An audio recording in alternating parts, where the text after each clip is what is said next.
อันนี้เห็นบ่พอมันเฮ็ดได้มันก็มีความสุขนะแต่ว่ามันบ่ได้เป็นแบบนั้นเสมอไปไงชีวิตนะทุกคนก็จะมีนะ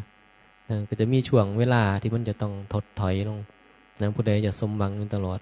นะยังเฮาก็ต้องเจ็บต้องแก่ต้องเหนื่อยแล้วมันก็สติปัญญาก็ลดลงนะคนรุ่นใหม่นะคนมาใหม่นะมันก็จะนะเขาก็จะได้เขาก็จะมานะทดแทนนี่นะมันทดแทนคนเก่าๆนะเมื่อเฮาบ่ไหวแล้วหรือคนรุ่นใหม่เขาก็มีพลังมีพาวเวอร์มีความรู้ความสามารถนั่นก็มาแย่งเรียกว่ามาแย่งมาเครื่องนะปัจจัย4ปัจจัย5นะเพื่อจะเอามานะเอามาสงเคราะห์ก่อนทุกข์มันเหมือนกันนะสงเคราะห์ก่อนทุกข์มีก่อนทุกข์มีร่างกายมีจิตใจเหมือนกัน นะแต่ละคนก็เลยต้องอยู่กับความผิดหวังสมหวังนั่นวะผู้ใดเนี่ยบ่เคยผิดหวังนะบ่มีทุกคนเคยผิดหวังนี่ผู้ใดบ่เคยสมหวังเนี่ยบ่เคยสมหวังหยังสักอย่างนะก็บ่มีนั่นบ่มันก็ต้องมีเรื่องสมหวังบางแหละนะบ่น้อยก็หลายอันนี้นี่สมหวังในเรื่องนี้นะสมหวังในเรื่องนั้นนะเคยอย่างใดอันนี้โอ้ก็ได้อยู่นี่ก็เคยได้อยู่นะบ่ว่าบ่เคยได้หยังเลยบ่เคยได้บ่มีอีหยังที่ได้มาเลยนะบางสิ่งบางอย่างเล็กๆน้อยๆมันก็ได้มาอยู่นี่นะสิ่งเดียวคิดไว้บางที่บางอย่างมันบางอย่างมันยิ่งใหญ่มันใส่ความรู้ความสามารถหลายเฮากำลังเฮาบ่มีพอในเหตุปัจจัยเฮาเฮ็ดบ่ได้อันนั้นมันก็ผิดหวังเป็นเรื่องปกติธรรมดาอันนั้นก็แล้วแต่เฮาตั้งเป้าหมายไว้ได้นั่นบ่หวังกับลูกกับเต่าบางคนก็ได้นะสมหวังนั่นบ่ขาดหวังไว้กับผัวกับเมียบางคนก็สมหวังดังใจบางคนก็บ่สมหวังผิดหวังนะกับลูกกับเต่าก็ผิดหวังกับพ่อกับแม่ก็ผิดหวังคิดไว้กับการกับงานก็มีสมหวังผิดหวังบ่มีผู้ใดจะสมหวังเสมอไปนะแล้วอยู่แบบนั้นนะแต่ละคนนะขั้นอยู่แล้วบ่มีการศึกษานะไอ้ที่มันสมหวังนี่มันก็พอทนได้มันก็มีความสุขไงมันเรียกว่าความสุขสมหวังนะสมหวังสมปรารถนานะเวลาเขาไปขอพรเขาขออย่างนี้เขาขอให้สมปรารถนาขอให้สมหวังนะครับนะให้สมหวังเด้ออวยพรให้กันนะให้ได้สมปรารถนาเด้อนะก็อวยพรให้ไงเด้อให้ผิดหวังเด้อสันอวยพรให้เอาอยู่ก็ไม่ผู้เอานะไปขอไปกราบพระขอพรขอให้ขน่อยมีแต่ความช่วยเด้อว่าสันอย่าให้สมหวังจักอย่างว่าสันคิดประการใดก็ให้มันผิดหวังเรื่อยไปว่าสันนี่ผู้ใดไปขอสันนี่บ่ บ่มีไงบ่มีผู้ใดไปขอเจ้าของผิดหวังนี่มิแต่อยากสมหวังมิแต่อยากสมปรารถนานะผู้สิดลบันดาลจักสิดลบันดาลให้สมหวังก่อนนั่นบ่มันเป็นสิ่งศักดิ์สิทธิ์มีคนเข้าไปกราบไหว้มือนึงนะเป็นพันเป็นหมื่น นะยิ่งศักดิ์สิทธิ์มากคนก็ยิ่งไปกราบไหว้มากจักสิไปดลบันดาลให้ผู้ใดปีนึงเป็นปีนึงนี่เป็นหลาย10 ล้านคนไปกราบไปไหว้จักผู้ใดล่ะสิสมหวังเนี่ยผู้ใดจะผิดหวังก็บ่รู้นะมันก็แล้วแต่เหตุแต่ปัจจัยของเฮาไงนะบางสิ่งบางอย่างก็มีเหตุปัจจัยพอดีมันพอดีมันก็สมหวังได้นะบางที่เหตุปัจจัยมันบ่ถึงเวลามันก็บ่สมหวังมันก็ยังบ่ถึงเวลาของมันถึงบอกว่าอยู่นะชีวิตที่มีอยู่มันก็มีอยู่กับความผิดหวังแล้วก็สมหวังผิดหวังสมหวังผิดหวังสมหวังก็ใส่ชีวิตไปนะรับแรงกดดันนะจากสิ่งที่มันผิดหวังอะไรแบบนี้สมหวังก็พออยู่ในพอผิดหวังปุ๊บแรงกดดันก็เกิดบางคนนะเพราะมันขาดการศึกษานะพระบางรูปก็ไปผูกข้อตายเห็นป่ะนะอย่าว่ายังแต่คนนะพระมันก็ไปผูกข้อตายพระไปกินยาฆ่าตัวตายในปีที่แล้วนั่นพระเตสังฆทานนั่นนะตายไปแล้วนะฆ่าตัวตายแล้วผูกข้อตายไปแล้วนะออกข่าวดังจะตายนะพระเตสังฆทาน เป็นยังไงเป็นถึงระดับนะท่านพระครูหรือยังเป็นเจ้าคณะตำบลอำเภอยังจำไม่ได้นะแต่ว่ามียศตำแหน่งไงนะแต่นะพ่อเหตุพฤติกรรมมาดีนะมันก็เป็นข่าวเป็นยังก็ถูกปลดไงนะเจ้าคณะตำแหน่งก็ถูกนะถูกเขาถูกพระผู้ใหญ่เพิ่นปลดออกจากตำแหน่งเห็นบ่มันก็ผิดหวังไงมันท่านนี้ นะบวชมาจังโดนนะมีตำแหน่งแต่งตั้งนะสุดท้ายหาทางออกบ่ได้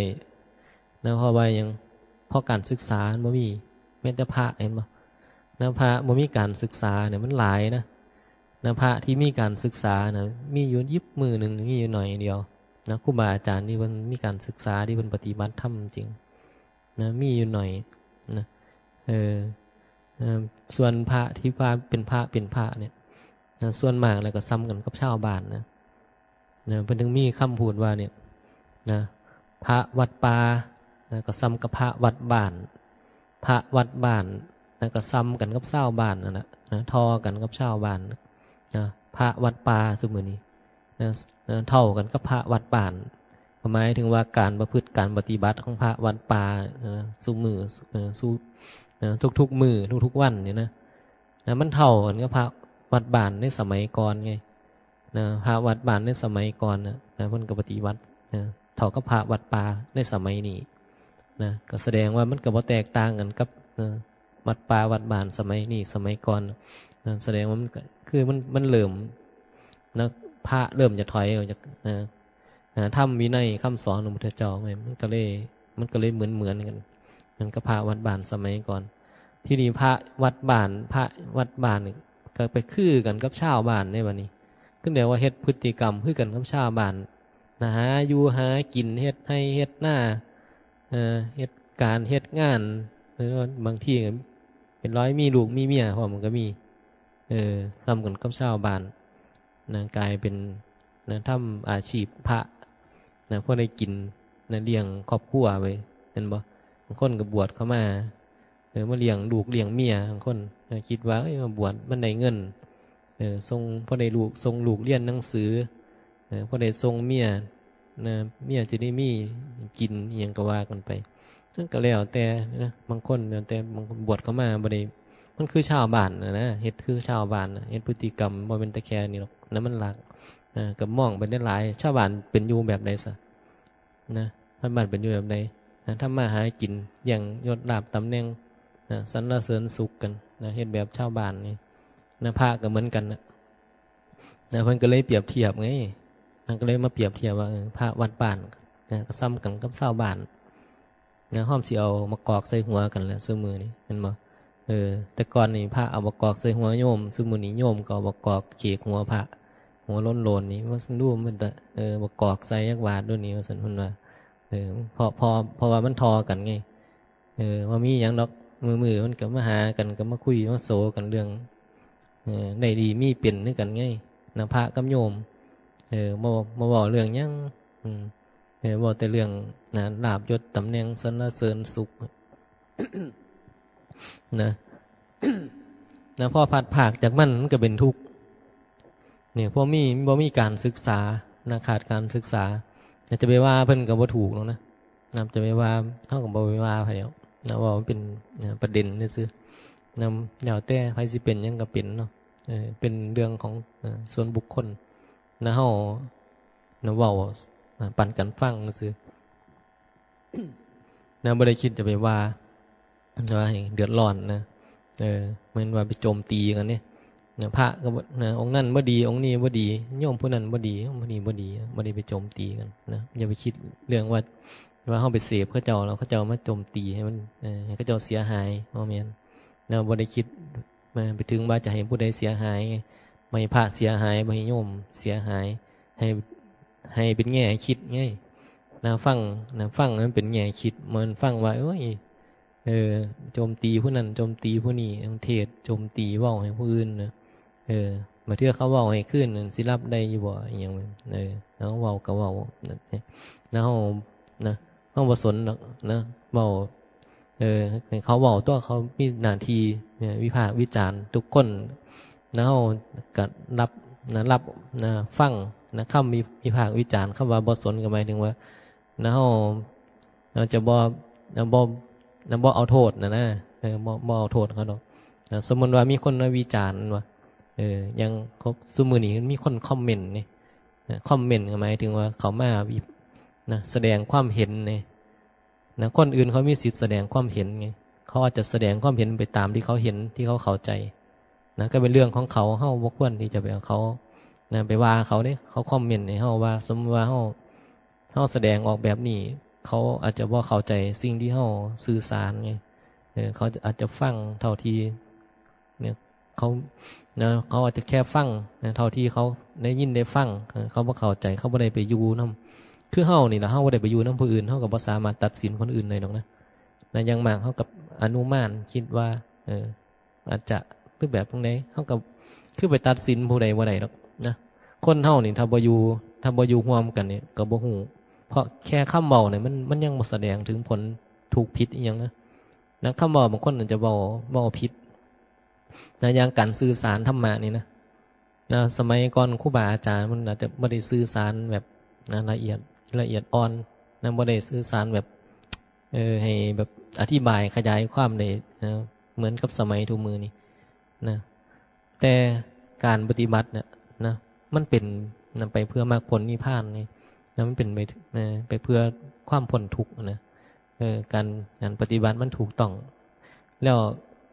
ซุมือนี่ก็เหมือนกันแหละนะไม่ได้แตกต่างกันจากสมัยก่อนนะการสื่อสารเนี่ยนะการสื่อสารยังคำเทศน์ครูบาอาจารย์ยังคำเทศน์หลวงพ่อนี่หลวงพ่อมันเพิ่นบอกว่าปฏิบัติธรรมก็บ่ต้องปฏิบัติอีหยังนะแค่ว่ามีเรื่องจังซี่คนบางคนอาจจะฟังแล้วอาจจะบ่เข้าใจสิ่งที่เพิ่นสื่อออกมาแล้วก็ไม่ตั้งข้อหาได้นะเขาก็จะอธิบายยังไปแบบนั้นแบบนี้ก็แล้วแต่นั่นเป็นสิทธิ์ของเขาไงที่เขาเข้าใจแล้วลืมมาวิพากษ์วิจารณ์เขาก็ควรที่จะให้เขาแล้วก็แล้วแต่เขาไงเขาจะไปเสพเขาแค่นั้นแล้วก็จบแล้วคนสมือนี่มักไปเสพคอมเมนต์ไงมักไปเสพคนที่เขามาแสดงความเห็นพอเขาแสดงความเห็นที่บ่ตรงกับเขาแล้วเขาก็ไปนั่งนะวิพากษ์วิจารณ์เขาเป็นด่าเขาเนี่ยนะไปเสพซื่อนะไปเสพคนนะไปเสพเป็นตัวเป็นตนนะโอ้ยผู้นี้มันคอมเมนต์เฮาบ่ดีในทางบ่ดีเนี่ยจัดการมันแม่นะลบมันบล็อกมันจัดการมันนนนี่นั่นนะคนพวกนี้คือมันบ่เข้าใจธรรมะไงนะครับคนบ่เข้าเพราะมันบ่เข้าใจธรรมะมันก็เสพเขาเป็นตัวเป็นตนเพราะว่าตัวตนเฮานี่มันบ่ต้องการให้คนอื่นมาวิจารณ์เฮานะเฮาบ่พอใจไงนะคันเฮาบ่พอใจไผมาวิจารณ์เฮานี่เฮาบ่ให้อยู่ในนะบ่ให้อยู่ในสันนิบาตบ่ให้อยู่ในบ่ให้เป็นหมู่เป็นเพื่อนอหยังแบบนี้นะแล้วบ่คบแล้วบ่คบเขาแต่โลกออนไลน์มันบ่ได้เป็นแบบนั้นไงมันเป็นสาธารณะไงนะทุกมื้อนี้คำว่าโลกออนไลน์ก็หมายถึงว่ามันสาธารณะคือมันเป็นทั่วไปนะทุกคนสามารถที่จะเข้ามานะเขามารับรู้นะเขามารับรู้ในโลกนะโลกมันเปิดกว้างนะคนเขาก็ต้องยอมรับในสิ่งที่มันเปลี่ยนว่าก็มีคนที่เห็นด้วยบ่เห็นด้วยเขาวิจารณ์เป็นเรื่องปกติคนใดนะเขาถูกใจเขาก็ยังพาเทศแล้วก็มาสาธุมันว่าเขาถูกใจนะเขาว่าดีแล้วถูกใจเขาก็มากดเครื่องไม้ยกนิ้วให้ยกโป้ให้กดหัวใจให้ยังก็แล้วแต่ตามโลกโซเชียลนี่โลกโซเชียลไงนะส่วนคนใดเขาบ่ถูกใจนะเขาก็อาจสิมามีฝากวิจารณ์ไปตามนะความเห็นความคิดนะคันเฮาบ่เข้าใจธรรมะนี่เฮาจะไปเสพนะไปเสพซื่อว่าเสพซื่อแล้วก็ไปทะเลาะกันอยู่ในซื่อก็เป็นเกียนคีย์บอร์ดได้บัดนี้เป็นเกียนคีย์บอร์ดนะเกียนคีย์บอร์ดก็นะก็หมายถึงว่ามาพิมพ์มันนั่นอันนี้ไปกันนะกันไปกันมาซุมื้อนี้มันไลฟ์สดน่ะมันด่ากันออกทั้งมาว่ายังทั้ง YouTube ทั้ง TikTok นะดังนั่งอ่านคอมเมนต์แล้วก็ด่ากันไปแล้วก็ด่ากันมาทะเลาะกันนะพิมพ์ด่ากันเขียนคีย์บอร์ดนะผู้ใดนะมีนะว่าโปรไฟล์ดีนะผู้นั้นก็นะมีตัวซอยไงมาเชียร์นะกองเชียร์เย่งั้นพิมพ์ไม่พิมพ์ซอยกันนะอันนี้ก็เรียกว่ามันเสพแต่ละคนนะมันเสพนะเสพสังขารแล้วก็หลงสังขารแล้วก็นะมีเอาพวกวิพากษ์วิจารณ์กันสนุกสนานเป็นเรื่องนะถึงบอกว่าคันเฮานะเฮาบ่รู้เรื่องธรรมะเนี่ยนะจะอยู่ในนะรูปแบบใดก็ตามนะอยู่ในนะเป็นพระเป็นโยมเป็นชีเป็นอย่างนี้นะมันก็จะเสพสังขารลงสังขารนะว่าพระว่าโยมเห็นบ่ มันนั่งในบางคนเนี่ยพระเนี่ยนั่งไล่สดมันจะเบิดมือแหละนะซ้ำกันกับโยมนะจักมันสิไล่เอายังไล่ขายของบ่ ไล่ขายของบางคนมันจะได้มีรายได้ไงเพราะจริงๆนักบวชเนี่ยมันบ่มีความจำเป็นที่ต้องมานั่งนะไล่สดมือเบิดมือเบิดเว้นนะอย่างเฮาสิปรารภธรรมะเฮาจะเทศน์ธรรมะก็มีช่วงเวลามือ1 ชั่วโมง 2 ชั่วโมงนั่นก็แค่นั้นก็พอแล้วมั้งนะมันเหลือเฟือแล้วแค่เขาจะมาแสดงธรรมะให้คนในพิจารณาก็จำเป็นต้องมานั่งแหกขี้ตาเว้าจนน้ำลายขี้ตะปวกปากขึ้นเบิดมือเบิดเว้นเนาะเอาอีหยังอยากได้อีหยังอยากได้ศรัทธาบ่อยากได้เงินบ่ไม่อยากได้อีหยังต้องมานั่งนะเฝ้ากันอยู่เบิดมือเบิดเว้นบางคนนั้นเป็นจังซั่นโยมถ้ามันธรรมดาโยมเขาเฮ็ดเขาหาเงินไงนะพวกนักวิชาการทั้งหลายพวกไล่ธรรมะครูบาเห็นคนมันไล่อยู่วัดมือแล้วนะไล่อยู่วัดมือเขาได้ขายของไงเขามีรายได้ไงเขาหาเงินเขามีความสามารถเอามาตอบเนี่ยมันก็เรียนนะเรียนเรียกว่าเรียนนะเรียนกับเกมนะเรียนกับสังขารไปแล้วมือหนึ่งบ่ได้มีเวลาแล้วบ่ได้อยู่สงบเนาะเฮ็ดไปเฮ็ดมาก็ทะเลาะกันมานี่ละเด็กน้อยเรียกว่าเด็กน้อยนะเรียนกันแบบเด็กน้อยแต่มันก็เป็นอาชีพของเขาบางคนเขาเฮ็ดเป็นอาชีพไงขายธรรมะนั่นบ่ขายธรรมะกินไปมันก็มีหลากหลายได้คนเขามาเกี่ยวของก็ธรรมะนี่นั่นว่ามาเฮ็ดเพื่อส่วนหนึ่งนะก็เพื่อมาเฮ็ดเพราะความเมตตานะยังครูบาอาจารย์ที่เพิ่นปฏิบัติเนี่ยมันเฮ็ดเพราะความเมตตาเพิ่นก็นะมีบ่ได้หวังผลประโยชน์รายได้อีหยังนะอย่างเขาสั่งซื้อขึ้นมานี่นะยังมีสถานีวิทยุมีช่อง YouTube มีหยังนี่นะเฮาบ่ได้คิดหารายได้ไงโฆษณาเฮาก็ปิดนะปิดทุกอย่างอ่ะปิดกั้นได้เฮาปิดนะบ่ได้เอาหวังรายได้จากการนะทำซื้อนะขนาดสถานียังบ่มีโฆษณาหยังหรอกนะบ่ขายยุกขายยานะน้ำปูน้ำปลาก็เอามาขายว่าได้เอาหยังมาขายนะ YouTube ก็บ่มีนี่มันมีแต่ลอยเอามาแปะอยู่เรื่อยซื่อทั้งเทื่อโดนๆเนาะสิเห็นนะโฆษณาหน้าแปะใน YouTube ว่าพยายามปิดไว้บล็อกไว้บ่ให้มันมาโฆษณาหยังหรอกยังบ่ได้คิดว่าสิมาเอาธรรมะมาขายกินไงเอาแสดงธรรมเพื่อเว้าธรรมะอันนี้เพื่อให้คนฉลาดขึ้นอยากให้คนพ้นทุกข์บ่ได้คิดว่าจะมาขายธรรมะบางทีคนมาขอหมายเลขบัญชีอยู่ในไลฟ์สดบางทีครูบาเห็นครูบายังเฉยๆบ่ได้ไปตอบอีหยังหรอกบางทีทิ้งไปเห็นหลายเทื่อขอแล้วขออีกนะขอยังมันมีอยู่ในหน้าช่องอยู่คนฉลาดแล้วก็หาเห็นบางทีมาขอ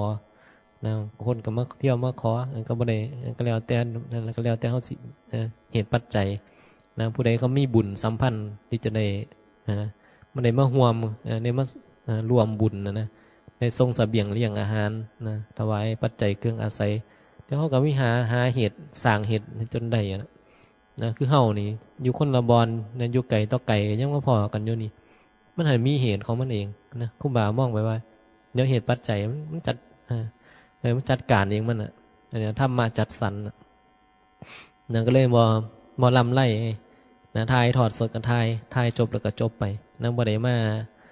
มาคิดว่าสิได้อิหยังบ่จากการทายถอดบ่มีนะบ่คืออยู่ในนะเขาเจ้าทายบางทีเขาจะมีเงินได้ปีหนึงเขามีรายได้หลายแสนบางช่องได้เป็นล้านนะได้เงินTikTok อย่างซุมื้อนี้เขาไปไกลเขามีรายได้เขาหารายได้จากช่องทางออนไลน์ไงหรือว่าเป็นนายหน้าในช่องทางออนไลน์เขาเห็นแล้วมันก็ดีอยู่นะพูดถึงว่าคนที่เขาทำมาหากินนะแต่ว่าบ่ดีสำหรับเฮาเป็นนักบวชนี่นะมันสิไปเฮ็ดคือจังโยมบ่ได้สิพระวัดบ้านสิไปเฮ็ดคือชาวบ้านนะมันก็บ่คือนะเฮาก็ต้องเบิ่งว่าอิหยังเหมาะบ่เหมาะมันก็ต้องมันก็ต้องเอาไว้แต่ความพอดีนะจะทายยังจะเฮ็ดยังก็เหมาะเอาพอดีพองามมันเป็นประโยชน์มากกว่าบ่ได้เน้นในเรื่อง ได้ดีมีเป็นนะเน้นนะประโยชน์เรื่องของการสงเคราะห์ก่อนทุกข์เรื่องการศึกษาเรื่องเฮ็ดให้คนฉลาดนะธรรมะจะซอยคนฉลาดคนใดมีเหตุปัจจัยได้มาฟังก็มาฟังสมัยก่อนครูบาอาจารย์นะบ่มีYouTube เพื่อนะเทศแล้วก็ลงแผ่นเสียงวิทยุเทปอย่างซีดีมันก็ยังมีผัวไปฟังเนี่ยนะสมัยก่อนเขาได้ฟังของหลวงปู่หลวงตานะครูบาอาจารย์สมัยก่อนๆบ่หลวงปู่หลวงพ่อพุทธทาสหลวงปู่ชาอย่างนี้หลวงปู่หลาหลวงตามหาบัวอย่างโอ้ยหลายนะครูบาอาจารย์สมัยก่อนมันก็เอาลงในแผ่นเทปแผ่นเสียงเนาะVCDอย่างว่าไปนะคนเดียวเขาควันควายให้ว่าหาอะไรเองซึ่งมื้อนี้ช่อง YouTube มันพิมพ์เข้าไปอยากฟังธรรมะดับทุกข์มันบริอย่างมันมีขึ้นมาอยู่ที่ว่าเฮามีเหตุปัจจัยมีธรรมะสัมพันธ์กันบ่นะครับบ่ได้มีธรรมะสัมพันธ์กันฟังมันก็ดูดนะดูดเข้าหากันฟังแล้วก็โอ้นี่เนาะแม่นเนาะอาจารย์นี่ฟังแล้วอยากฟังอีกนั่นก็ไปติดตามฟังในแบบนี้นะแต่ก่อนเนี่ยนะคือเฮานี่แหละเฮาไปติดตามฟังนะเฮาฟังแล้วโอ้บางทีก็แรกๆก็ฟังเสียงคือมวลดีบางทีก็มันฟังไปฟังมามันเริ่มเข้าใจได้เนื้อหาสาระมีประโยชน์นี่แล้วฟังแล้วรู้สึกว่ามันกระตุ้นจิตวิญญาณให้มันฉลาดขึ้นแล้วก็ติดตามฟังไงนะฟังมีหลายกันเท่าใดก็ไปน้ำฟังกันนั่นกันนี่เห็นบ่แล้วฟังแล้วมันกระตุ้นให้จิตวิญญาณเขาฉลาดขึ้นแล้วคนบางคนเขาชอบฟังมาทางนี้เรียกว่าศรัทธาเขามีนั่นเดี๋ยวเขาก็ควนขวายเองแล้วคนมีศรัทธาบ่มีหรอกบ่มีแม่นมีเอาไว้เขาก็บ่ฟังแล้วเขาจะถ่ายทอดสดจะถ่ายทอดแห่งยังก็ตามเนี่ยนะบ่ได้สนใจที่จะติดตามฟังหรอกนะเพราะว่าบ่มีศรัทธาแล้วก็เบิ่งเฮานี่แต่ละคนเห็นบ่บางคนบ่ได้มีศรัทธานี่บ่ได้อยากคิดอยากจะฟังธรรมะนี่เสพอย่างอื่นบ้ายคนมักเพลงก็เสพเพลงนะคนมักหนังล่ำก็เสพล่ำนะคนมักเสพหนังละครก็เสพหนังเสพละครนะคนมักเสพข่าวเขาก็เสพข่าวเห็นบ่มันก็มีแนวให้เสพบ่อื่นบ่อยากในช่องทางต่างๆนะยิ่งซุมื้อนี้อยู่ในโทรศัพท์นะมีเหยื่อให้เสพหลายบางคนก็เสพนั่นอันนี้นะเหยื่อมาเสพมันมาเสิร์ฟพุ่นว่าเสิร์ฟถึงทีนะเสิร์ฟถึงทีขึ้นมันอยู่ในมือเฮานี่นะอยากเสพยังพิมพ์เข้าไปบอกเข้าไปพิมพ์เมื่อใดก็ได้กดเท่าเดียวก็บอกอยากดูอันนั้นอันนี้อยากอันนั้นอันนี้นะก็บอกซื้อมันเดี๋ยวมันก็เอามาให้ AI มันเก่งอย่างนี้ หาทั้งเทื่อบ่ได้บอกดอกอันนั้นคิดซื้อมันก็ยังเอามานำเสนอแล้วเนี่ยคิดว่าอันนั้นอันนี้ซั่นนะเปิดขึ้นมาขึ้นมาแล้วโอ้มันเก่งขนาดนะซุมื้อนี้มันอ่านความรู้สึกคนใดอยู่ใน AI เนี่ยนะมันแตกต่างกันจากสมัยก่อนๆนี่ยุคสมัยมันเปลี่ยนก็พูดถึงว่าเรื่องความเปลี่ยนแปลงของโลกก็เปลี่ยนไปแต่ว่าไอ้เรื่องธรรมะมันบ่เคยเปลี่ยนเนาะนะเรื่องความทุกข์แรงกดดันนะมันก็เกิดจากความโง่เหมือนเดิมนะชีวิตอย่างว่าเนี่ยแต่ละคนนะอยู่แบบอย่างไรผิดหวังสมหวังแล้วก็เกิดแรงกดดันนะกดดันแล้วเวทจังไดนะพระบางรูปไปผูกข้อตายนะพระบางรูปไปฆ่าตัวตายโยมคือกันนำมาเป็นแต่พระนะมาเป็นพระนะพระกับโยมนะฆ่าตัวตายได้นะมันมีแรงกดดันไงมันผิดหวังอย่างบางอย่างแรงกดดันเกิดจากนะการที่บ่ได้ศึกษาธรรมะแล้วจิตวิญญาณมันโง่ไงนะอยู่กับอยู่กับสังขารก่อนทุกข์ก็บ่เคยศึกษามันนะอยู่แบบเพิ่นๆนะเพิ่นมื้อใดมันสมหวังกับเพิ่นไปเรื่อยเสพไปเรื่อยนะเสพนะเสพยังน่ะมียังไงเสพมันก็เสพนะรูปรสกลิ่นเสียงสัมผัสยังเสพนะมีผัวก็เสพผัวมีเมียก็เสพเมียมีลูกเสพลูกญาติพี่น้องก็เสพญาติพี่น้องบ่มีมันก็เสพซื้ออยู่ในมือนี่นะเสพโทรศัพท์เสพยังนะ ก็เสพไปติล่ะนะมีแต่เหยื่อเอามาป้อนให้ นะอยู่กับเครื่องเสพนะเพิ่นๆนะมีแรงกดดันเมื่อเวลามีอีหยังกระทบบ่ได้ดังใจนะก็บ่นให้กันบ้างนะด่ากันบ้างทีนี้บ่ไปฆ่าตัวตายก็ตามนะมันมีแรงกดดันเนี่ยเสพบ่ได้เบิ่งได้ว่าคณะนี่มันกำลังหลงกำลังเพลินบ่ฮู้นะผู้ใดเฮ็ดบ่ถูกใจกูนะกูตั้งข้อหาจ้องเลยจ้องให้ตั้งข้อหาบ่มักพระองค์นี่บ่มักแม่ชีรูปผู้นั้นโอ้ยแม่พามนี่ก็บ่ดีอุบาสกนั่นก็พกลืมเลอีหยังก็ว่าไปมันหันมีแนวนะมีแนวให้เฮาเสพนะเสพแบบออกรสออกชาติได้ว่ามันเสพแบบคนรู้ธรรมะนี่นะคนรู้ธรรมะเขาก็เว้าคือกันนะแต่ว่าเขาบ่ได้แบบมองแบบคนที่มันเพลินนะแม่ก็ฮู้อยู่ว่ายังดีบ่ดีเห็นคนด่ากันเนาะก็เว้าอยู่นี่ไม่ชี้นี่นะด่ากันอยู่เนาะอันนี้นะยังด่ากันอยู่นี่ก็นึกว่ามันสิปฏิบัติธรรมนั่นไม่ชี้นี่นะยังจมอยู่นี่เขาเห็นไงว่ามันด่ากันยังจมไปกันอยู่นะเขาว่าได้ไปเสียบเลยแต่ว่าเขาหูไง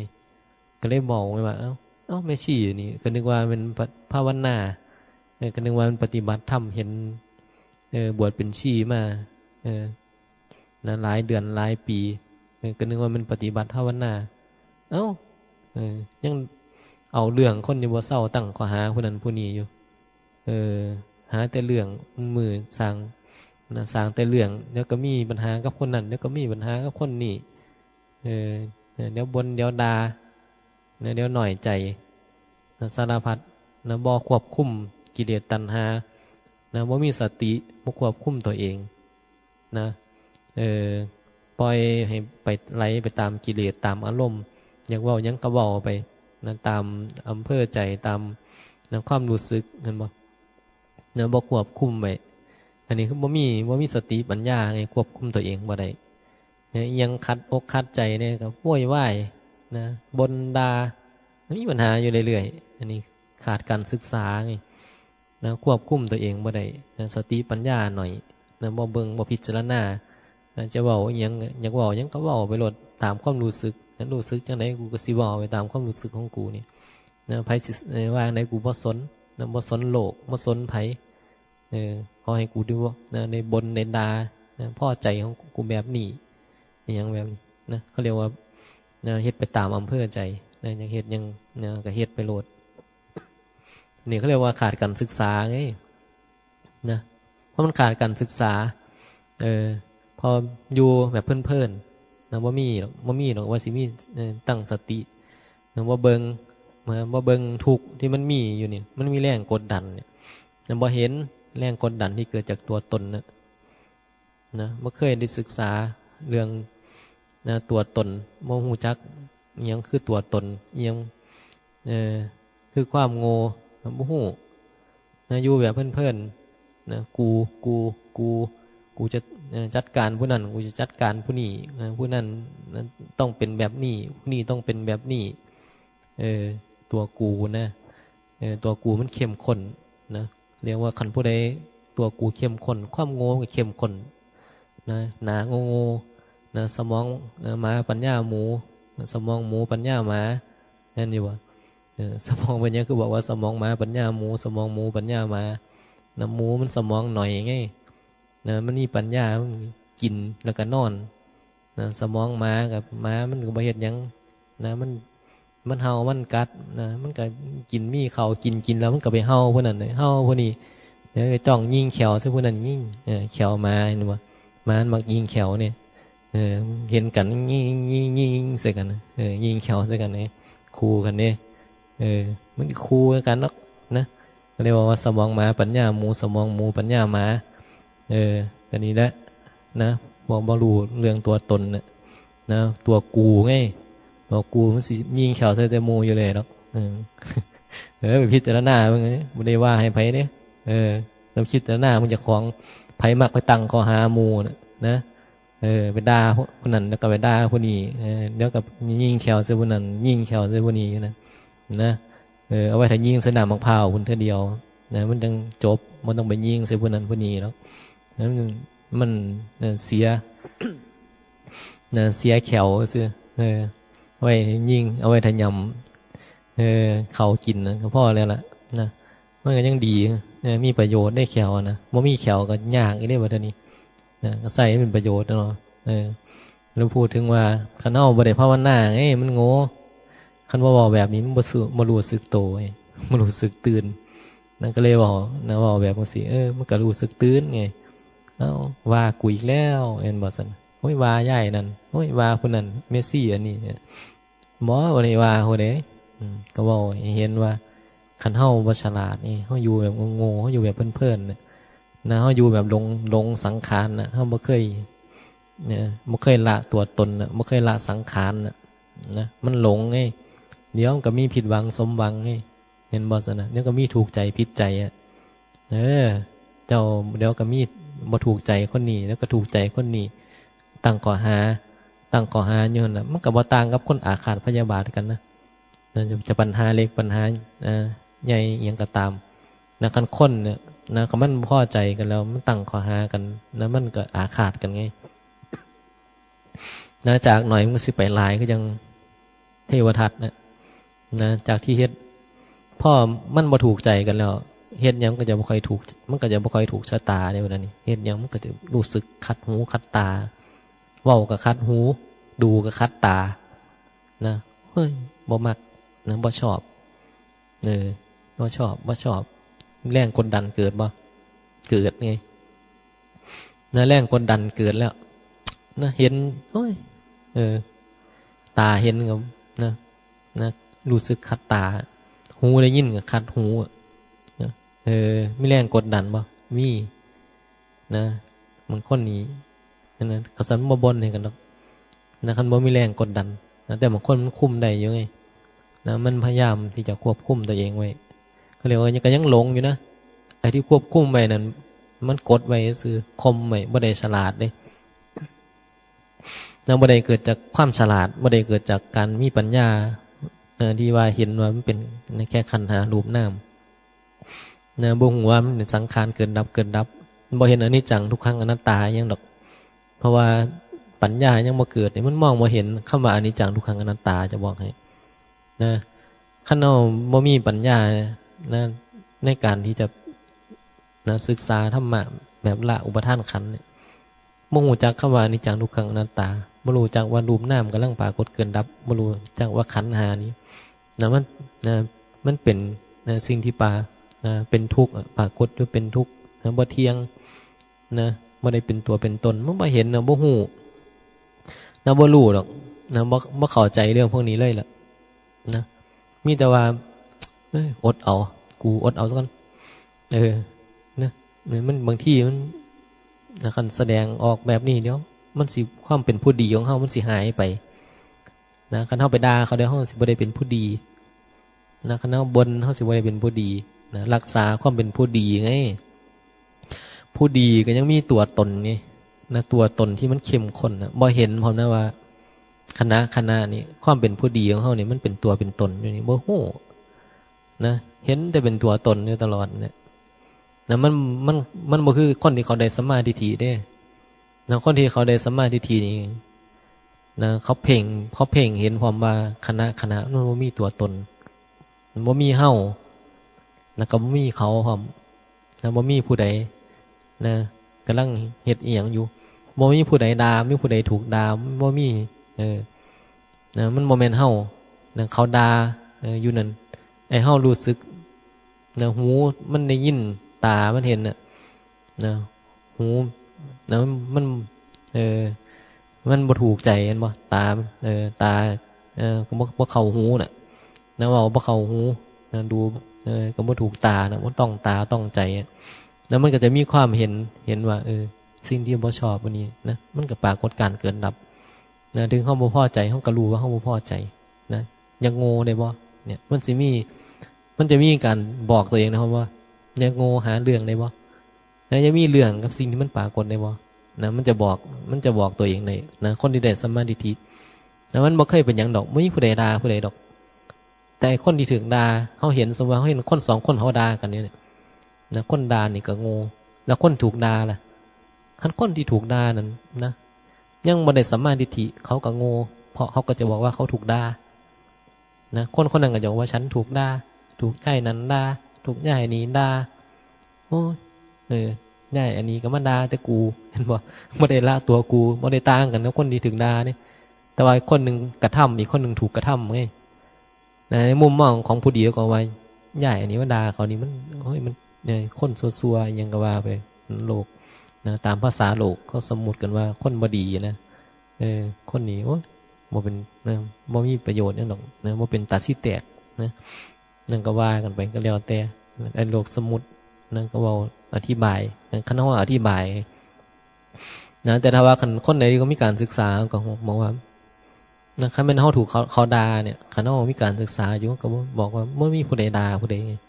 นะมีผู้ใดด่าไผบ่มีเขาแล้วเฮาก็บ่มีเฮาก็บ่ได้มันบ่มีเฮานี่ต้องมันเริ่มจากบ่มีเฮาไงเขาด่าหยังก็บ่รู้แหละแต่ว่าบ่มีเฮาอยู่นี่ด่าก็ด่าไปด่าเสาหัวสงสัยเห็นเฮาเป็นเสาหัวหยังก็ด่าไปบ่ตอบโต้หยังดอกนะมันอธิบายอะไรก็อธิบายถ้าเกิดมันมีเรื่องให้อธิบายคันมันอธิบายยังบ่ได้เบิ่งอาการแล้ว